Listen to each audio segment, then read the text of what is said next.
فكر في واجبك كما تفكر في حقك، واعمل طلبا للإتقان لا طلبا للشهرة والجزاء، ولا تنتظر من الناس أكثر مما يحق للناس أن ينتظروه منك.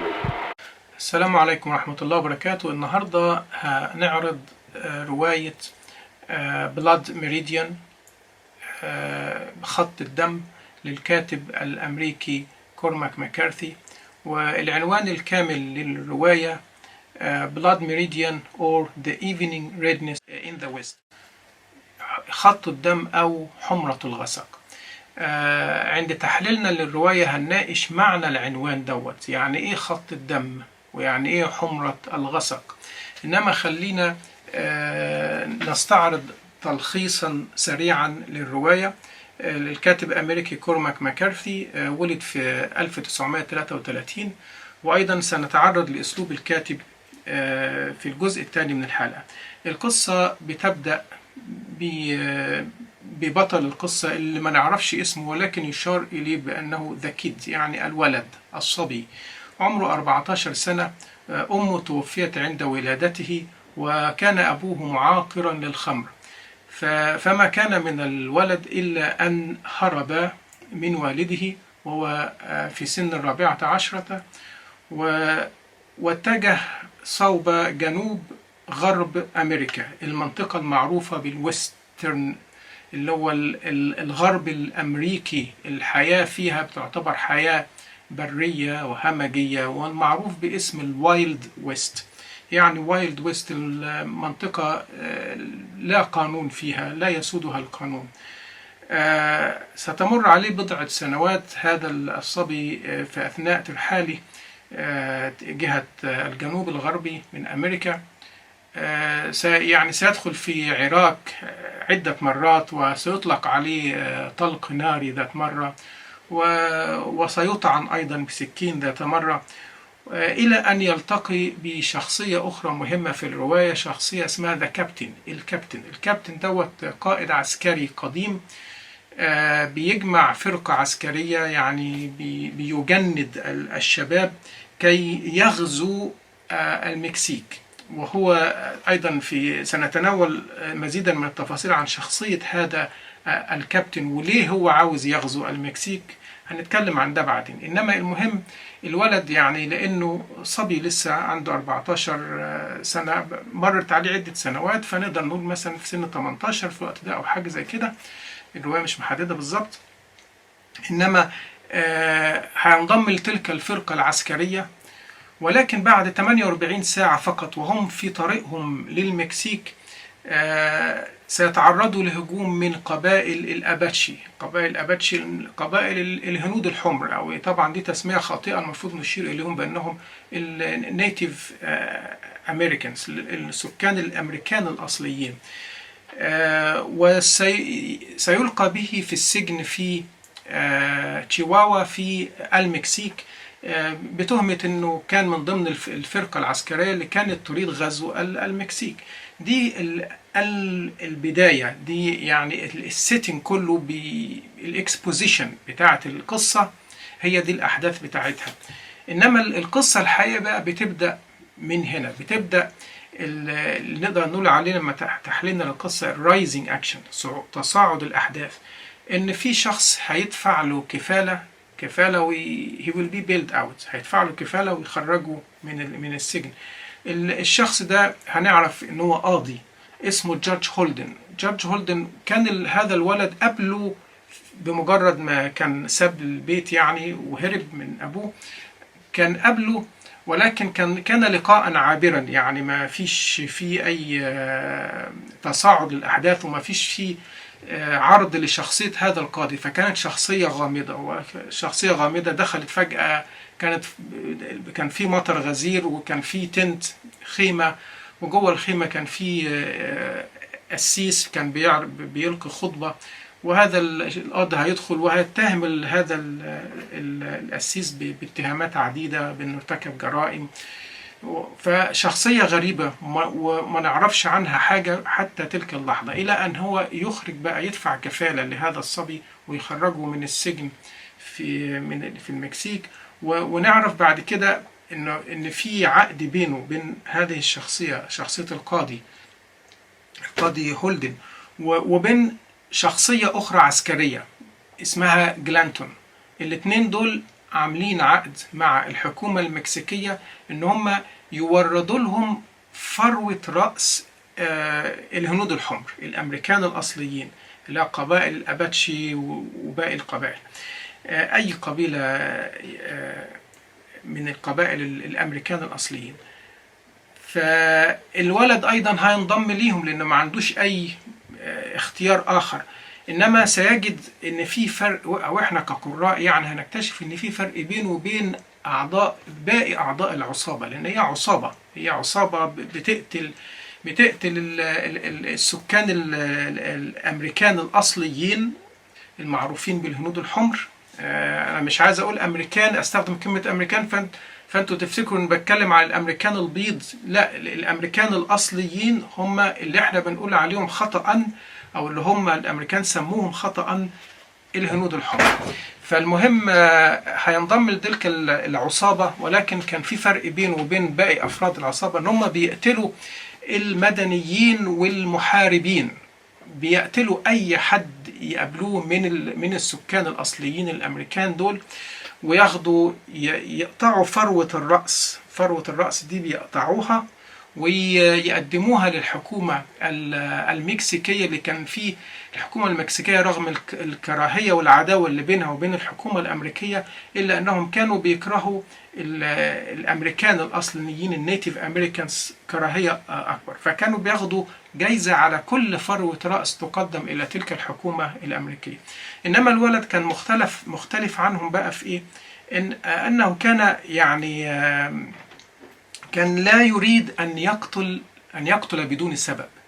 فمسألة أنه يروح يقتل أي شخص ما يعرفوش بدون أي سبب، خاصة لو إنسان مدني، ده كان شيء هو يعني بيستهجنه. ولذلك القاضي بقى هولدن كان بينظر إليه على أنه شخصية ضعيفة، لأن القاضي هولدن طبعا بالنسبة له القتل ده زي استنشاق الهواء كده، يعني شيء طبيعي جدا، والإنسان اللي ما يقتلش ده إنسان ضعيف. وأيضا هنستعرض في تحليلنا لهذه الشخصية لأنها شخصية هي الشخصية المحورية اللي في القصة، هنتكلم عنها بمزيد من التفاصيل فيما بعد.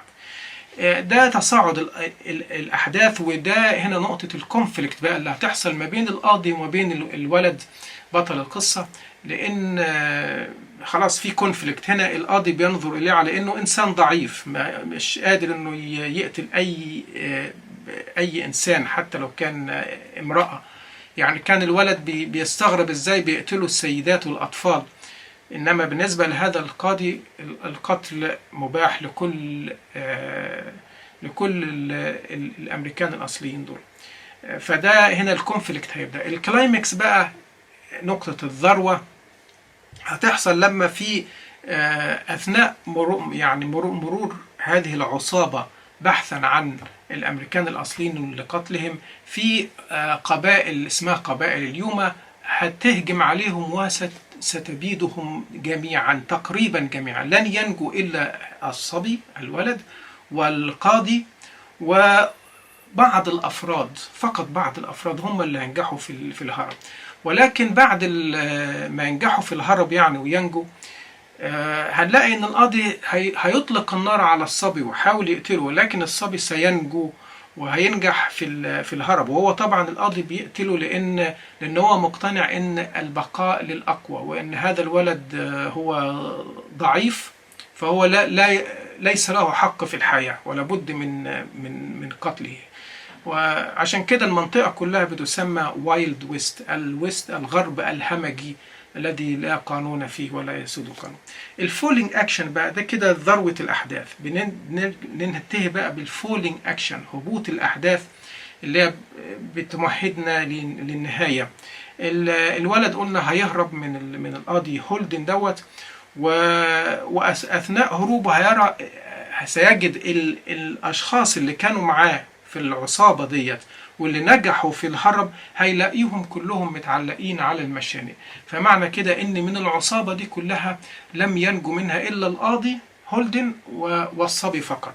هتمر 10 سنوات على ذلك الصبي وما فيش أي اتصال بينه وبين القاضي هولدن، إلى أن ذات مرة يلتقي به مصادفة في بار، في أحد البارات. هيدور بينهم حوار قصير، بعد كده الصبي هيخرج بره البار متجها إلى مبنى مجاور في الخارج، مبنى بيستخدم للحمامات العامة يعني. إنه مجرد ما يفتح باب هذا المبنى للدخول سيجد في الداخل القاضي منتظره. القاضي هيمسكه يشده لجوه ويقفل الباب، والمشهد اللي بعد كده على طول هنلاقي ان القاضي ده هو لوحده اللي بيخرج من المبنى، بدون ما نعرف بقى هل قتل الصبي ولا عمل فيه ايه بالظبط، ما نعرفش. هيخرج لوحده وهيرجع يقعد في البار، وهيرجع بقى منتشي ومبسوط جدا وسعيد جدا، وهيبدأ في الرقص. ورغم ان هو كان طويل جدا يعني ضخم، ولكن كان بيرقص بمنتهى المهارة، وهيبدأ يقول للناس أنه لا ينام أبدا وأنه لن يموت أبدا. والقصة بتنتهي على كده، وإحنا ما نعرفش هل هو فعلا قتل الولد أم لم يقتله. دلوقتي نبدأ في تحليلنا للرواية، ولكن قبل ما نحلل الرواية نستعرض بعض المعلومات السريعة عن الكاتب. ماكارثي هو ولد في 1933 وله 10 روايات، وله قصتان قصيرتان ومسرحيتان، وكتب أيضا 2 سكريبتس للأفلام. أول رواية كتبها اسمها The Orchard Keeper، ولما قدمها للناشر، الناشر استغرق 20 سنة بيعمل إديتنج، بينقح في الرواية، إلى أن تم نشرها أخيرا، والرواية اتشهرت جدا ونالت نجاحا كبيرا. وأيضا من أهم رواياته رواية اسمها الطريق The Road. ماكارثي اتخذ الكتابة وظيفة له من البداية، فول تايم جوب. كان بيكتب على الآلة الكاتبة القديمة اللي احنا عارفينها، وهو بيقول على نفسه ان هو ممكن بيكون بيشتغل على أكتر من عمل، على 4 أعمال مثلا، 4 روايات في نفس الوقت، بيكتب 4 روايات في نفس الوقت. أسلوب كتابته مميز جدا، يعني هو نادرا ما يستخدم علامات الترقيم البانكتويشنز، نادرا ما يستخدمهم، استخدم علامات الترقيم ديت. وفي كتابته للحوار أيضا كتابة مميزة جدا، يعني بنجد إن الحوار اللي بيكتب بلكنة ولغة أهل الجنوب في أمريكا، ولذلك مش الستاندرد انجلش اللي احنا عارفينه. لغة الحوار، شوفوا الزنوج في أمريكا بيتكلموا إنجليزي إزاي، هو ده اللهجة اللي بيتكلم بيها أهل الجنوب في أمريكا. فطبعا إنجليزي ما فيش فيه جرامر خالص، الجرامر كله مكسور، السبيلنج كله مكسور، ولكنه كاتب الديالوج، الحوار كله بأسلوبهم وبطريقتهم، وده بيدي يعني حيوية للنص، بيجعلك فعلا تبقى على قرب وعلى اتصال بشخصيات القصة، وازاي شخصيات القصة بتتكلم. وده بنلاقيه أيضا في حوارات ويليام فوكنر، وأيضا في هاربر لي رواية To Kill a Mockingbird. وأنا قدمت الرواية ديت قبل كده، وقدمت قصة قصيرة A Rose for Emily لويليام فوكنر، ولاحظنا فيها نفس الحكاية دي، لأن كل الاثنين دول أيضا بيتكلموا عن جنوب أمريكا. فعمل النهاردة يعتبر العمل الثالث اللي بنتكلم فيه عن جنوب أمريكا. فأسلوبه مميز جدا، ولإتقانه، بسبب إتقانه للغة الأسبانية، بنجد أيضا أن في الحوار بيدخل بعض الجمل الأسبانية، خاصة لما بيكون الحوار الشخصية اللي بتتكلم شخصية مكسيكية.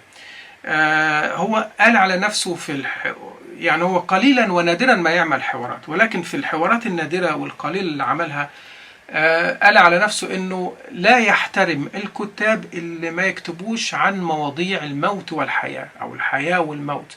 وضرب مثلا بالنوع ده من الكتاب بهنري جيمس ومارسيل بروست، قال ان هو ما بيحبش كتابتهم، وان هو يعني قال I don't understand them، انا ما بفهمهمش. وقال ان حتى ده مش ادب، يعني هو راي مغالي طبعا، انما ده رايه.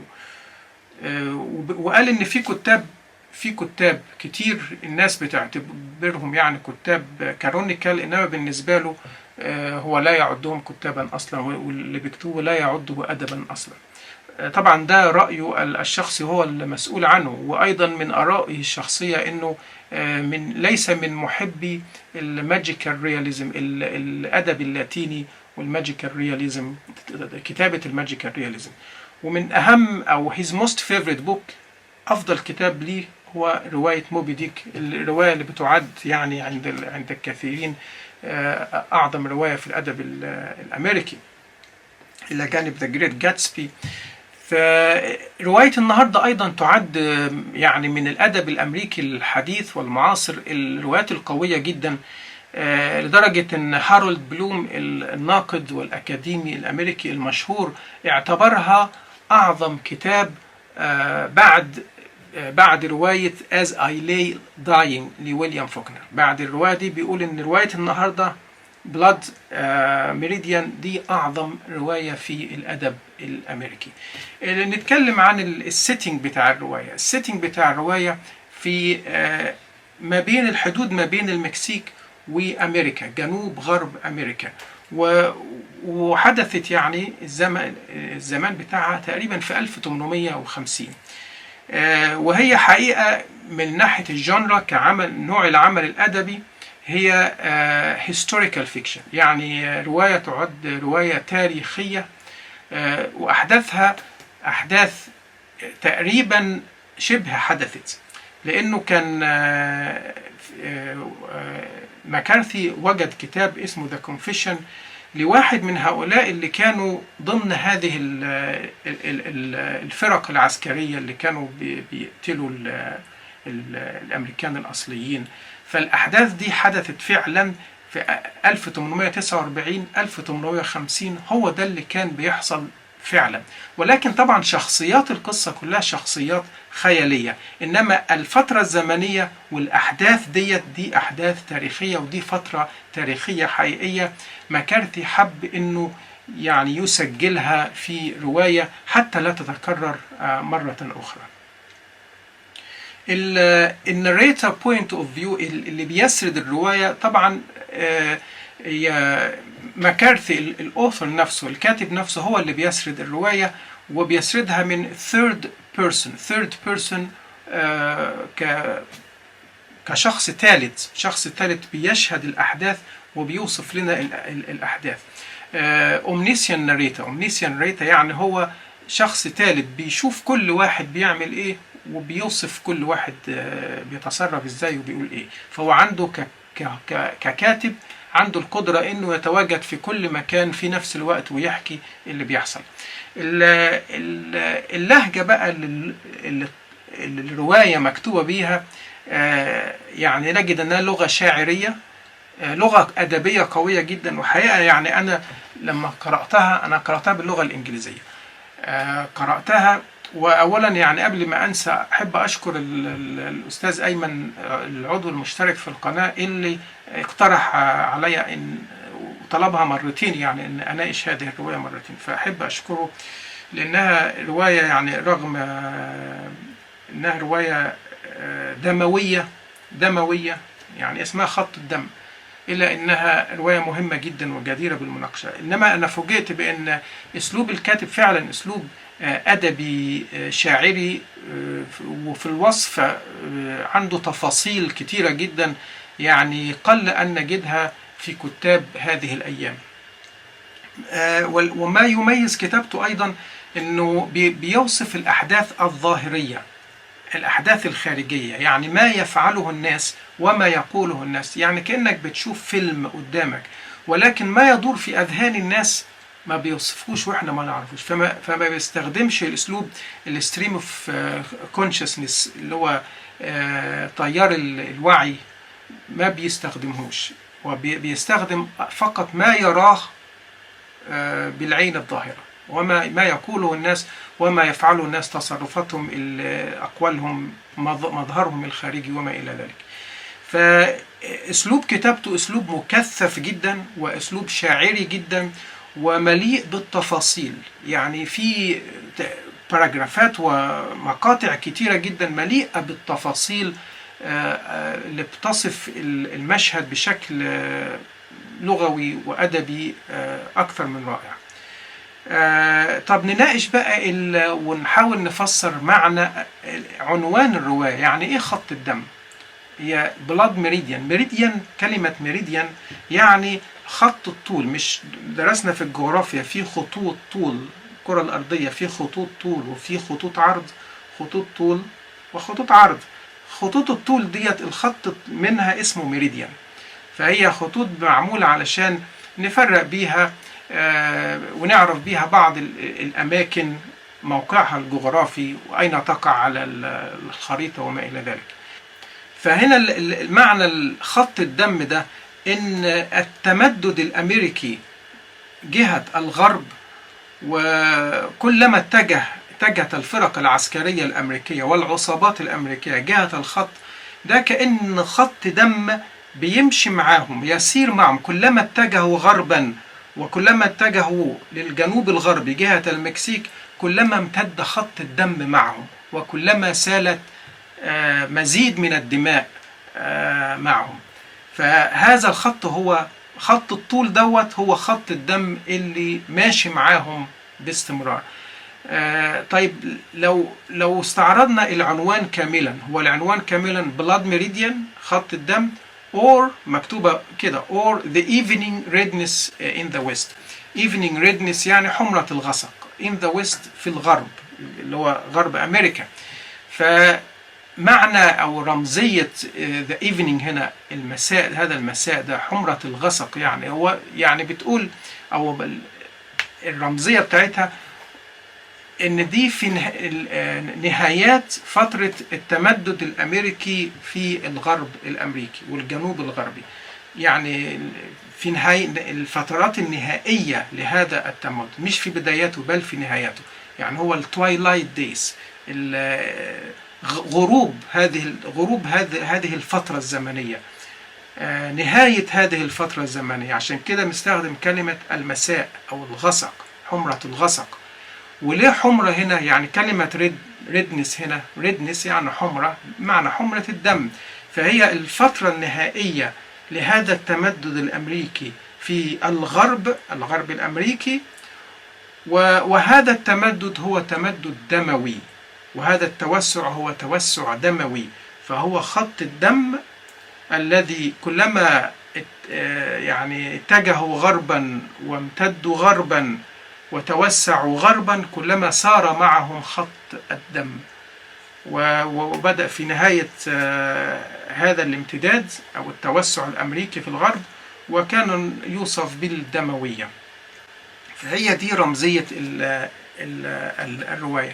في الرواية بقى بتبدأ ب 3 epigraphs يعني 3 مقتبسات كده لكتاب وشعراء، 2 منهم يعني تحديدا، والثالثة اقتباس من مجلة أو جريدة يومية. أول اقتباس لبول فالوري الشاعر الفرنسي، اللي بيصف فيه قلوب القتلة إن هيجي وقت عليهم وهم نفسهم سيخافون من الدم. والاقتباس الثاني لفيلسوف وواعظ ديني ألماني من القرن ال15 تقريبا، أو لا 16 على ما أتذكر، اسمه ياكوب بوما. ياكوب بوما بيقول فيه إن القتلة، هؤلاء القتلة، لا تظنوا أبدا إن هيجي وقت عليهم ويشعرون فيه بالندم. هؤلاء القتلة الندم عند قتلهم للناس، هذا القتل ابتلع الندم بتاعهم. فهم لا تظنوا أنهم في يوم من الأيام سيندمون على ما اقترفوا من أثام، بل إن سعادتهم هي في قتلهم للناس. والاقتباسين دول يعني كأنهم تمهيد اللي احنا هنقراه في الرواية. رواية دارك، رواية مظلمة، رواية مليئة بالقتل والدموية والعنف. الاقتباس الثالث بقى من جريدة اسمها ذا يوما ديلي سان. يوما زي ما قلنا هي قبيلة، أحد قبائل الأمريكان الأصليين، والاقتباس ده نشر في 13 يونيو 1982 عن رحلة استكشافية وتم فيها اكتشاف جمجمة رأس في إثيوبيا تعود إلى أكثر من 300 ألف سنة، والجمجمة كانت فروة الرأس متشالة.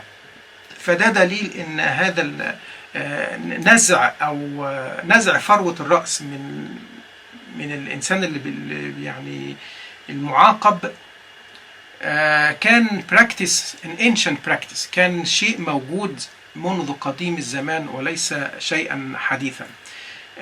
نتكلم بسرعة عن شخصيات الرواية. أول شخصية الكيد، الولد اللي هرب من أبيه المعاقر للخمر السكير، وهو كان عنده 14 سنة فقط، وكان عنده استعداد للعنف، لأنه يعني طبعا نشأ في بيئة عنيفة جدا، فكان عنده استعداد فطري وطبيعي للعنف. ولكن فيما بعد هو أظهر يعني شيئا من الإنسانية، أنه لا يقتل لمجرد القتل. ولكن بعد مرور 10 سنوات من لما القاضي حاول أن يقتله وهرب، وقرب نهاية الرواية الكاتب مكارثي أصبح يشير إليه ذا مان، مش ذا كيد، مش الولد، لا، بل يشير إليه بأنه الرجل. الشخصية الثانية شخصية كابتن وايت، الرجل الكابتن الأبيض، اللي ريكروتد ذا كيدز، يعني جند هذا الولد لغزو المكسيك، وهو شخصية وايت سوبريماتيست، يعني هو اسمه حتى كابتن وايت، الكابتن الأبيض. هو وايت سوبريماتيست، مؤمن بتفوق الجنس الأبيض، ومؤمن بأن المكسيك ديت يعني دولة لوليس، يعني لا يسود فيها القانون، أمة لا يسود فيها القانون، وأمة يعني هي وجدت كي يحتلها الأمريكان وكي يغزوها الأمريكان وكي يحكمها الأمريكان. فهو وايت سوبريماتيست، من هؤلاء المتطرفين المؤمنين بتفوق الجنس الأبيض. بعد كده لما سيتم القبض عليه أو على فرقة الأباتشي، ستبيد الجماعة بتاعته ديت، الفرقة العسكرية، وهو سيتم القبض عليه وديكابيتيتد، راسه هتنقطع في المكسيك. الشخصية اللي بعد كده شخصية جلانتون، اللي عمل عقد مع الحكومة، مع القاضي، هو والقاضي عملوا عقد مع الحكومة المكسيكية لجلب ليهم أكبر عدد ممكن من ثروة رأس الأمريكان الأصليين. فهو رئيس عصابة لقتل السكان الأمريكان الأصليين، وهو بيقتل يعني بدون تفرقة، سواء كانوا أمريكان أصليين أو مكسيك، بيقتل بدون تفرقة، سواء كان مدني أو عسكري، مش فارقة معاه. هو يعني مرسينري، واحد بيقتل من أجل هي دي وظيفته، هو ده شغله. وطبعا هو تم قتله على يد قبائل اليوما. الشخصية الأخيرة اللي هنستعرضها هي شخصية القاضي نفسه، القاضي جورج هولدن، اللي تقريبا هي أهم شخصية في الرواية. وفي ناس بتسأل يعني هل القاضي هل ده رمز للكيوس ولا للأوردر؟ هل رمز للفوضى أم رمز للنظام؟ لأنه شخصية عجيبة وشخصية غريبة جدا. هو تقريبا كان الوحيد الويل إيدوكيتد في العصابة اللي كان بيرقصها، هو الوحيد الويل إيدوكيتد اللي فيهم، وزي ما قلت كان ضخم جدا، 7 feet طول، ومع ذلك كان بيرقص في نهاية الرواية، آخر مشهد في الرواية كان بيرقص بمنتهى السلاسة والانسيابية، وكان أصلع وما فيش نقطة شعر، فيش شعر في جسمه كله، من رأسه حتى قدميه ما فيش شعر فيه خالص.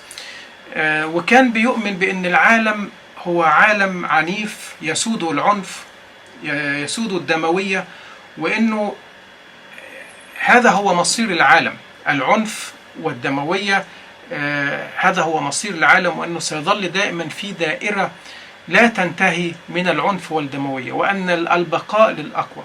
ولذلك بمجرد ما اكتشف إن الولد يعني ذا كيد لا يريد قتل النساء والأطفال، ولا يريد القتل بدون سبب، هو نفسه قرر أن يقتل هذا الولد لأنه اعتبره ضعيف. ومن أقواله war is God، الحرب هي الرب، الحرب هي الإله يعني. فكان مؤمن بأن الحرب هي الوسيلة الوحيدة لتطهير الشعوب، للقضاء على الطرف الأضعف والعناصر الضعيفة، فالبقاء للأقوى.